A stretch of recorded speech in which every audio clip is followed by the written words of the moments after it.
it seems like roller coasters have now decided that they don't want to move, because roller coasters in the UK, USA, and even Canada all just keep getting stuck, and I have no idea what's happening. In good news though, some coasters have decided to actually get running, with some of them opening, testing, and even high-fiving. There's been a lot going on, because all that and even more has happened this past week in theme parks.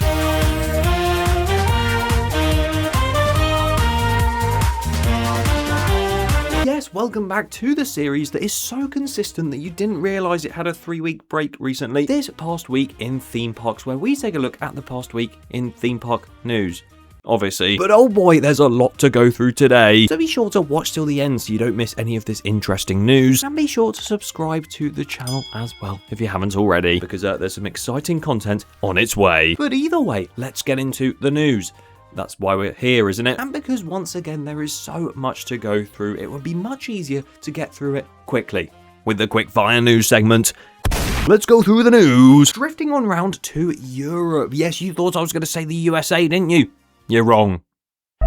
Where first of all, Efteling in the Netherlands has announced yet another brand new ride called the Ring, with some lovely concept art, and it looks like a really fun flat ride. But the main thing I'm excited for is the fact that this new ride's name is a lot easier to pronounce than the previous new ride's name, because I always got that one wrong. Looking good over there, and also looking good in Germany, or in Cornwall in the UK, because Hansapark have just opened the Cornwall coaster. Yes, a roller coaster in Germany based on Cornwall in the UK. Very confusing, but that has now opened, and there's various different references to the UK and stuff. 1,500 likes. And I will go from Cornwall to the Cornwall coaster. Why do I sign myself up to these things? Fraspartout City in France. They are busy building their brand new Vekoma Junior Boomerang, and the trains have been delivered. Oh, would you look at them? I actually don't have an image of it on my screen. Hang on a second. There we go. I knew it looked quite nice with the lanterns on the front and everything. Oh, what a nice train. As the Parc Asterix train continues into another theme park, this time in Germany at Berlantis theme park, which is now turning into a German Parc Asterix, they have opened Idefix Adventureland, and it looks really, really nice. And finally, dipping down to Germany again at Friesert Park Plon, if I even get that right every time. They have announced that their Mack Rides launched water coaster will be called Donnerwind, and they shared this video of it testing. It seems to have a high-five element on it, and obviously I assume that the boats will be too far apart so you actually can't go way. But off-ride, that is such a cool looking element, and I'm really glad I saw that, because that's one of my favourite things I've seen in this past week. Along with the fact that I went on the internet and I found this. You know, all these operations on rides being so good, and then there's this one. How close he's getting to the train as it comes in. The seatbelts. What if his arm gets caught? You know, so safe. Bro is efficient as hell, and I love to see that. We're going to drift again, this time over to the USA, where first of all, I didn't even think about the fact that this links really well to my first story. Universal Orlando and their brand new Hollywood Drift roller coaster. Track has now been installed on one of the turns, and yeah, it's now technically gone vertical, which it already has because it supports up. But track is up, and I am down to go there. Probably before it opens, to go and give you maybe an in real life this past week in theme parks, an update on that. We'll see how that goes. Dark Universe in Epic Universe. Also, a Universal Park seems to have a brand new permit in for a new attraction. Not too sure what that could be just yet. And at the Islands of Adventure Park, God, there's so much happening at Universal every week. Hagrid's Magical Creatures longest ride name of all time has finally been announced to no longer have the Express Pass queue on it. And bloody-tastic! Something not so fantastic is the fact Busch Gardens Tampa Bay failed another hygiene test at their restaurants. This time after the fact inspectors reportedly found multiple rodent droppings throughout their dry storage and kitchen areas. Oh, Busch Gardens. What are you doing? The Universal Kids Resort over in Texas has officially been announced to open on July 1st, with the park supposedly not being open all year round, and even the pricing for 1-2 days and annual passes, everything like that, being included within that. And the hotel prices as well. It starts from $359. I'm not really surprised when it's literally over the entrance. Kentucky Kingdom have finally opened Flying Fox, their Vekoma suspended coaster, not to be confused with these absolute torture devices. And it looks smooth, it looks lovely. I've heard a lot of people say it's a bit unfinished. which seems to be every coaster nowadays, but nice to see them getting that coaster nonetheless. Nice to see Tormenta's Rampaging run at Six Flags Over Texas has begun testing as well, and this ride looks really, really fast, especially through that vertical loop. How much speed do you want with that? Apparently quite a lot. Something else that's quite fast over in Texas as well, the COTALand theme park coming very soon. It's right next to a Formula 1 track, or just racetrack in general, so that's why it's fast, you get it. And that has now been announced to open in summer of 2026. And this is where we begin the downfall of a few roller coasters around the world, with the first one being in Texas, so I don't actually have to travel anywhere for this one, but some of the people that were stuck on it may have to travel down in a cherry picker, because oh my god, Roller Coaster Nightmare in Texas leaves riders trapped above vertical drop for hours. Horror at Texas theme park. Terrifying scenes unfolded at a Texas amusement park after the Iron Shark roller coaster suddenly malfunctioned.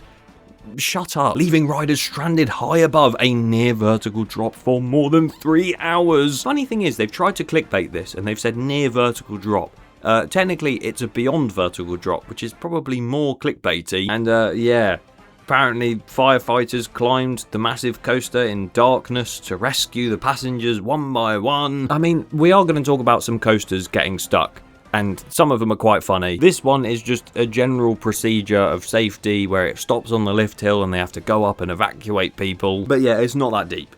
Saying they got rescued and it was madness. But what was quite funny though is when two roller coasters in Canada, we do have to travel for this actually. I'll say this is Canada. At Canada's Wonderland, were testing in the morning, and obviously it's quite cold in the morning. And with the wind and everything, apparently it felt like around 3 degrees Celsius. So Canada's Wonderland sent their rides around and it was pouring down with rain, and Leviathan, their Giga coaster, got to an overbank and went, no, don't fancy it today, and rolled back and got stuck. And I've never really seen a B&M coaster of that type valleying like that, so it'd be strange to see another one in the same park do the same thing. Oh wait, it did! Because their slightly smaller B&M coaster called Behemoth also got stuck and valleyed. That one's quite funny, and I'm glad it wasn't blown out of proportion like the other one was. But as we land slowly back in the UK, there are a couple more stories before we talk about the coasters, or many coasters, that got stuck here for various reasons. First of all, Barnyard Whirl, a brand new spinning roller coaster, has now opened at Pleasurewood Hills. Glad to see even more investment going in there. A certain theme park creator that is currently making this video right now has finally opened their Cameo again. Yes, if you want a birthday message or a holiday message, whatever you want, a pep talk, motivational speech, go and check out my Cameo. Link in the description. Launchpad has also opened at Thorpe Park, the nice seating area with a little bit of shade. Presumably they have now opened that just because the World Cup is coming up. And sticking at Thorpe Park, of course, we've had a lot of very hot weather recently. This is where we get onto more rides getting stuck, because this video surfaced of riders being stuck at the top of 2 rides at the Thorpe Park Resort, including the record-breaking and brand new Hyperia. Riders were left stranded 200 feet up in the air at the apex of Hyperia for around 30 minutes in 33-degree heat. A second ride at the park also went down simultaneously, leaving visitors stuck mid-ride during the peak of the heat. Brother, Colossus, it has a name, you know, and it was stuck on the lift climb, not even mid-ride. But obviously it would be very uncomfortable to get stuck somewhere like that on this sort of day where it is very hot. Everyone, of course, did either get off or actually get on with the ride and finish it and be completely safe and completely fine. And this just furthers my point of why on earth these sort of social media channels and these newspapers or whatever try to make these rides getting stuck sound like it's the most unsafe thing in the world. You're just scaring people off of riding coasters. Why? They're literally safer than driving a car. What are you on about? It really does make me laugh. Although luckily, Alton Towers had their own problem in the past week that somehow didn't make it anywhere on the news, and none of the rides like valleyed or got stuck for a short period of time. They just had the entire park have a power outage, which meant any ride that was up the lift hill, any ride that was anywhere not in the station, would be stopped and evacuated. There's no music around the park either, barely any lighting as well. The whole park just completely cut out. And sure, it didn't reach the news to be like, oh, this is horrifying, all the rides have stopped. But it did reach TikTok, where someone walked past Galactica, looked at the top of the lift where it had stopped just on the sort of drop, maybe just beforehand, and they exclaimed, Oh my god, are they stuck upside down? No, they're just having a lie down. Now, I don't think it was too long until they had all the rides back up and running again, but one of the hottest days of the year, and everything seems to cut out. Not great. Once again, very glad this didn't reach the news, because I feel like it would have been some massive story of Alton Towers has lost power, guys. Everyone's dead. I kind of wish I was there for that. I went the day before. I would have found it really funny, walking around the whole park and just seeing everything off. No music.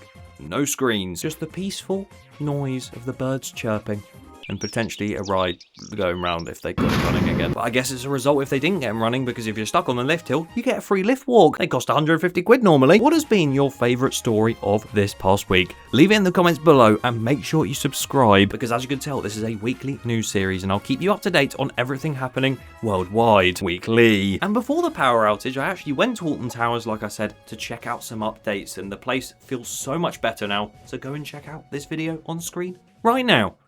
Look. Wow. Wow.